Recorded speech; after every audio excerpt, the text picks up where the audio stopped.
30 సంవత్సరాల నుంచి సుదీర్ఘంగా భారతదేశంలో ఒక ఉద్యమం నడుస్తున్నది. గుడిసెలలో ఉండేటోళ్ళ బతుకులు మారాలని, అంటరాని జాతులలో ఉన్నటువంటి మాదిగలుగా మన ప్రాంతంలో పిలువబడేటువంటి ఒక కులం బయటికి వచ్చి మాకు అన్యాయం జరుగుతున్నది, ఎస్సీలో ఉన్న దాంట్లోనే అన్యాయం జరుగుతున్నది అని ఒక ధర్మ పోరాటం, న్యాయ పోరాటం జరుగుతూ ఉన్నది. అది ఒక కీలక దశకు చేరుకున్నది. న్యాయం ధర్మమని మా బోటలమే చెప్పుడు కాదు, ప్రభుత్వాలు ఏ కమిషన్ వేసినా కానీ అన్ని కమిషన్ల రిపోర్టు వాస్తవము. ఎంఆర్పిఎస్ చేసేటువంటి మందకృష్ణ గారి నాయకత్వంలో జరుగుతున్నటువంటి ఉద్యమము ఇది వాస్తవము, నిజంగానే అన్యాయం జరుగుతున్నది అని చెప్పని రిపోర్ట్లు ఇచ్చినాయి. Court judgment, full court judgment కూడా ఇది జరగాల్సిందే, వర్గీకరణ అనేది జరగాల్సిందే, ఈ ప్రజలను ఆదుకోవాల్సిందే అని అందరూ చెప్తున్నారు.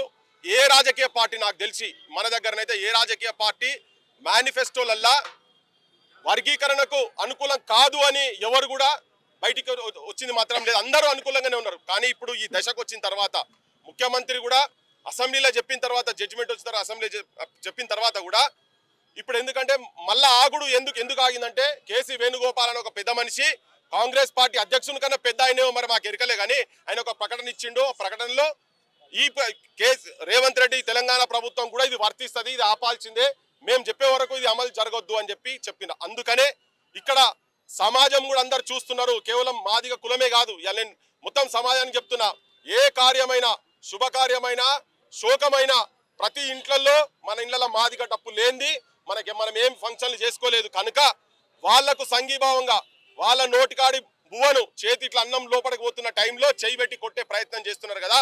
సమాజం మొత్తం కూడా ఈ న్యాయమైన డిమాండ్, ధర్మమైన పోరాటానికి సంఘీభావంగా ఉండాలని చెప్పి అందరిని విజ్ఞప్తి చేస్తూ, కొన్ని శక్తులు దుష్ప్రచారాలు చేస్తూ ఉన్నాయి.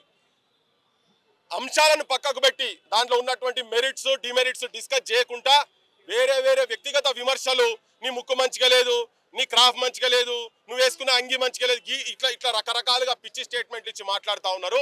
ఇలా సమాజం కూడా ఎందుకు బయటకు వచ్చి మాట్లాడుతుంటే, మౌనంగా ఉండోళ్ళు కూడా మౌనము కుమ్మకు ద్రోహం అవుతుంది కనుక మౌనంగా ఉండాల్సిన అవసరం లేదు. మౌనంగా ఉండాల్సిన అవసరం లేదు. నీ మనసుకి ఏం చెప్పిందో అది బయటకు వచ్చి మాట్లాడాల్సిన అవసరం. ప్రతి ఒక్కరు ఇంటర్నల్గా మాట్లాడుతున్నారు. ఇలా మా బొట్టలో బయటకు వచ్చి చెప్తున్నాం ఏంటంటే, ఇది న్యాయమైన డిమాండ్, ధర్మమైన డిమాండ్ కాబట్టి వెంటనే ఏ ప్రభుత్వం అయినా కానీ అన్ని అయిపోయి అన్ని జడ్జిమెంట్ వచ్చిన తర్వాత మళ్ళా పోరాటాలు అవసరం లేదు. ఈ ఉద్యమం ఇంకో సైడ్ టర్న్ కాకుండా మాత్రం చూసుకోకండి. ఇందులో చాలా మంది చనిపోయి అమరులైన వాళ్ళు ఉన్నారు. ఇది సాధించాలనే ఒకటి ఆశతో చనిపోయినటువంటి ఉన్నారు.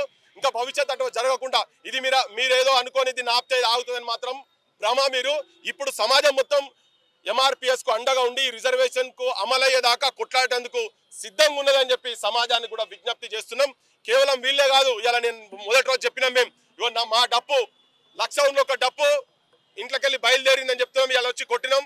అందరూ కూడా సంఘీభావం ప్రకటించి మిగతా కులాలకు సంబంధించినటువంటి వాళ్ళు కూడా అందరూ డప్పులతోని ఎవరెవరైతే పాటలు పాడుతున్నారో వాళ్ళు కూడా బయటకు వచ్చారు. ఇంకా ఈ రోజు హైదరాబాద్ నిజం కూడా ఆ రోజు మొత్తం నా భూతో నా భవిష్యత్ అన్నట్టుగా దిగ్బంధం చేయాల్సిన అవసరము ఉన్నది. ఈ డప్పు సప్పుడ్లతోని రాజకీయ నాయకులకు ఎట్లయితే భగత్ సింగ్ అసెంబ్లీలో భైరవంకు సునానేకి ధమాకాకే జరూరత్ ఎట్లయితే అన్నాడో, ఆ ధమాకా ఇలా మాదిగ జాతికి సంఘీభావంగా ఉండి 50 మంది ప్రజలు మొత్తం వచ్చి హైదరాబాద్ లో డంకా ముగాయిస్తే ప్రపంచం మొత్తం వినబడాలి, గిన్నిస్ బుక్ రికార్డు కావాలి.